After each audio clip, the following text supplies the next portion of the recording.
বিসমিল্লাহির রহমানির রহিম। আসসালামু আলাইকুম। এখানে শিং মাছ রান্না করব, আর শিং মাছ একদমই ঝোল ছাড়া রান্না করব আজকে। তো এখানে তেল বসিয়ে দিলাম, আর তেল গরম হয়ে গিয়েছে। এখন দিয়ে দিব, বেশি পরিমাণে পেঁয়াজ দিতে হবে, কারণ শুধুমাত্র পেঁয়াজ দিয়ে আজকে রান্নাটা কমপ্লিট করব। আর হচ্ছে দিয়ে এখানে কোনো রকম ঝোল থাকবে না, এইভাবে রান্নাটা করব। তো সেই পরিমাণে আমি পেঁয়াজ দিয়ে দিলাম প্রায় 2 কাপের মতো। ফাইনালি 1.5 কাপ হবে, 1.5 কাপের মতো দিয়ে দিলাম পেঁয়াজ। আর পেঁয়াজটা একটুখানি ভেজে নিয়ে আমি বাকি মশলাগুলো নিয়ে নেব একটু একটু করে। তো পেঁয়াজের কালারটা একটুখানি চেঞ্জ হওয়ার পরে আমি দিয়ে দিব লবণ, স্বাদ মতো লবণ দিয়ে দিব। আর দিয়ে দিব লাল মরিচের গুঁড়া। আমি সব রকম মশলা এখন দিয়ে দিচ্ছি এক এক করে। এখন দিয়ে দিব জিরা গুঁড়া 1/2 চা চামচ। এখন দিয়ে দিব আমি ধনিয়া গুঁড়া 1/2 চা চামচ। এখন দিয়ে দিব হলুদ গুঁড়া 1/2 চা চামচের চেয়ে একটুখানি বেশি। আর দিয়ে দিব এখানে গোলমরিচের গুঁড়া 1/2 চা চামচের চেয়ে একদমই সিকি চামচ। এখন দিয়ে দিব আমি আদা বাটা। আর গোলমরিচের গুঁড়াটা আমি সবসময়ই মাগুর মাছ এবং শিং মাছের মধ্যে দিয়ে থাকি। এখানে দিয়ে দিলাম 1 চা চামচ আদা বাটা। আর এখন মশলাটা একটুখানি তেলে নেড়ে আমি পানি দিয়ে কষাবো। আর মশলা এখানে ভালোভাবে কষিয়ে নিতে হবে, কারণ মশলাটা ভালোভাবে কষালে আপনার মাছ খেতে খুব মজা লাগবে, বা মুরগি রান্না করেন বা যে কোনো মাংস।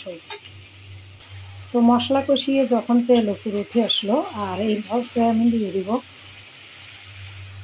মাছগুলো, সব দিয়ে দিলাম, সাথে ডিম। আর এখন মাছটাও কিছুক্ষণ কষিয়ে নিয়ে আমি পানি দিয়ে দেবো। আর ডিম যেহেতু আছে, ডিমটাকে আমি একদমই স্থিরভাবে এক জায়গায় রেখে দিব শক্ত হওয়া পর্যন্ত। ডিম শক্ত হয়ে যাওয়ার পরে আমি মাছটাকে নাড়াচাড়া দিব। তো মাছের ডিম শক্ত হওয়ার পরে আমি মাছগুলো এখানে কষিয়ে নেব খুব ভালোভাবে। মাছ কষানো, মাছের সাথে সাথে আমি ডিম দিয়ে দিয়েছি। তো যদি সাথে সাথে নাড়া দেন তাহলে মাছের ঝোলটা কেমন জানি, যদি ঝোল রাখেন বা ঝোল না রাখলেও কেমন একটা হয়ে যায়, মাছের ডিমগুলো কেমন জানি হয়ে যায়। তো সেই ক্ষেত্রে আমি যে কাজটা করেছি, ওই কাজটা করলে মাছের ডিমটা যখন শক্ত হয়ে যাবে, তখন নাড়াচাড়া যতই করুন না কেন মাছের ডিম আর গলে যাবে না, আর তরকারির কালারটাও নষ্ট হয়ে যাবে না, বরং সুন্দর হবে। এখন আমি অনেকক্ষণ লাগিয়ে আমি মাছটাকে আমি কষিয়ে নিব অল্প অল্প পানি দিয়ে, কারণ আমি যেহেতু ঝোল রাখবো না, তাই অল্প অল্প পানি দিয়ে কষিয়ে নিতে হবে। আর শিং মাছ যেহেতু বুঝতেই পারছেন, এটা খুব স্বাদের মাছ। আর শিং মাছের ঝোল, শিং মাছের যে কোনো তরকারি খুবই ভালো, শরীরের জন্য যেমনটা উপকার তেমনি খেতেও টেস্টি। তো আমি সেরকমই একটা রেসিপি আপনাদের সাথে শেয়ার করব ইনশাল্লাহ।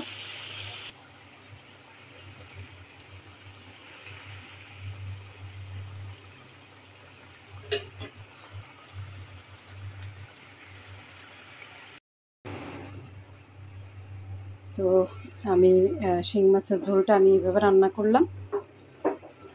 একদমই তেলটা উঠে এসেছে, দেখতেই পাচ্ছেন। আর শিং মাছের তো একটু চামড়াতে ঝোল থাকে, তেল থাকে। তো আমি এইভাবেই আমি তরকারিটা নামিয়ে নেব। আর ভালো লাগলে অবশ্যই আমার ইউটিউব চ্যানেলটা সাবস্ক্রাইব করবেন, আর আমার পেজটাকে ফলো করবেন। তো আপনারা সবাই ভালো থাকুন। আসসালামু আলাইকুম।